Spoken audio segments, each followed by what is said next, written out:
Depuis la révolution industrielle, les entreprises françaises n'ont qu'un seul mot à la bouche, planifier. Ainsi, depuis des décennies, un grand nombre de boîtes continuent de tourner à coups de Gantt, de planning, de nombre d'heures estimées et de retard. Les méthodes, c'est assez logique, c'est les méthodes qui suivent un plan, elles disent que telle tâche elle doit se terminer à telle date, et puis après cette date-là, il y aura tout ça à faire, et puis après il y aura tout ça, et on ne pourra pas changer. Et donc si on dérive, c'est la catastrophe, parce que tout le château de cartes va s'écrouler derrière. Dans les années 50, face à ce constat, les entreprises du domaine automobile décident de changer les choses. C'est le début des méthodes agiles. Pour moi, ce qui définit bien la méthode agile, c'est une capacité de s'adapter. Et je pense que c'est vraiment ça, la méthode agile, c'est s'adapter plutôt que de vouloir tout prévoir. Mais concrètement, agile, ça veut dire quoi ? Afin de nous en apprendre plus, la start-up Energy Pool à Lyon a accepté de nous ouvrir ses portes et de nous montrer ses méthodes en application. Voilà, donc Nicolas Navel, le Scrum Master. Et là, vous vous dites, mais c'est quoi donc un Scrum Master ? En réalité, il existe un très grand nombre de méthodes agiles, avec des dénominations différentes. L'une des bases les plus connues est la méthode dite Scrum. Il faut voir cette méthode un peu comme un jeu de rôle, avec des tours définis à l'avance et des actions effectuées pendant ces tours. Le Scrum Master, c'est un peu le maître du jeu. Il s'assure que les règles sont respectées. Donc Thibaut, je suis Product Owner sur Everest, qui est notre système d'information maison. En effet, parmi les joueurs, il existe encore d'autres catégories. Les développeurs, ceux qui exécutent les tâches, les clients, ceux qui commandent, et les Product Owners. Ils font le lien entre tous ces acteurs et s'assurent que le produit soit conforme aux attentes du client, tout en définissant les différentes tâches à effectuer. Mais au fait, Energy Pool, c'est quoi ? Donc Energy Pool est une jeune entreprise qu'on peut définir comme un agrégateur d'effacement électrique. Ça consiste donc à faire varier la consommation électrique de gros industriels. Donc c'est des gros volumes de consommation, de manière à permettre aux gestionnaires de réseau d'équilibrer en permanence la production et la consommation électrique. Et donc, concrètement, quelles sont les règles du jeu ? La méthode agile avec des sprints de développement d'environ 3 semaines, c'est-à-dire qu'on a un cycle entre la maîtrise d'ouvrage et l'informatique. Toutes les 3 semaines, la maîtrise d'ouvrage prépare des spécifications de fonctionnalités, ce qu'on appelle des stories. On prévoit en amont les charges de développement sur les 3 semaines à venir.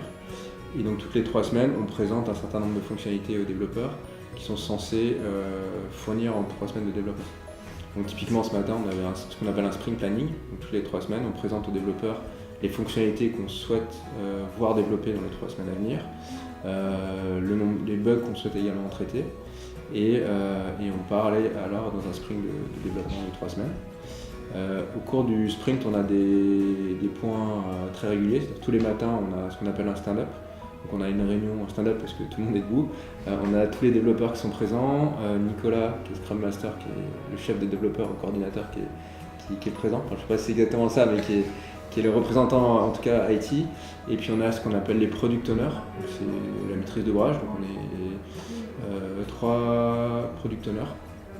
Et on échange tous les matins sur ce que les développeurs ont fait la veille. On échange avec eux sur certains problèmes techniques et puis on essaie d'affecter les ressources de développement en live tous les jours sur les sujets. Donc, ce qui nous permet d'être assez flexible. On peut positionner des ressources de développement sur les sujets en fonction de leur disponibilité. Ça nous permet de côté Product Owner d'avoir de la visibilité sur où en sont les développeurs. Ça permet d'avoir un suivi très régulier et une flexibilité assez importante. Et donc la rétrospective, c'est le rituel d'amélioration continue. On essaye de faire ressortir sur les 3 semaines qui se sont écoulées ce qui a bien marché, ce qui n'a pas bien marché, par rapport à ce qu'on s'était dit 3 semaines avant, est-ce qu'on a été bien aligné avec ce qu'on voulait faire ou est-ce qu'il y a eu des problèmes particuliers ou des choses qui ont été mal vécues. Voilà. Donc chaque membre de l'équipe écrit sur des post-it un certain nombre de points positifs ou négatifs. Et puis ensuite on a un petit débat pour essayer d'évaluer parmi toutes les suggestions de tout le monde. En fait tous les post-it sont anonymes, on mélange tout ça. On essaye de voir vraiment ce qui ressort, ce qui est le plus problématique. se concentre un peu plus sur les améliorations apportées. On a en fin de chaque cycle, donc à la fin de chaque sprint, on a une démo que les développeurs présentent ce qu'ils ont développé durant les 3 semaines précédentes. Donc d'une part, ça un certain engagement des développeurs parce qu'il faut qu'ils s'assurent d'avoir développé quelque chose de qualité en 3 semaines parce que c'est eux-mêmes qui le présentent aux clients. Et puis d'un autre côté, ça permet aux développeurs d'avoir un feedback des clients en direct sur ce qu'ils ont développé. Je pense qu'au tout début, quand on démarre un projet agile, il faut, un peu comme on avait fait, il faut mettre des indicateurs, il faut s'aider avec les outils, que ce soit les indicateurs, que ce soit les rituels, en fait, quels que soient les outils, il faut un petit peu se forcer à les utiliser pour roder un peu l'équipe, pour que les gens, les personnes s'habituent à travailler ensemble, se connaissent. Et petit à petit, il y a beaucoup d'outils qu'on va pouvoir abandonner parce que finalement, l'outil il sert juste à faire émerger quelque chose qui existe, une façon de travailler qui va exister entre les personnes. Bilan, les méthodes agiles permettent une vision plus globale du projet et une définition précise des tâches, tout en s'adaptant aux imprévus. Cependant, la méthode Scrum doit également s'ajuster aux situations et ne doit pas s'appliquer à la lettre. Il faut savoir changer les règles.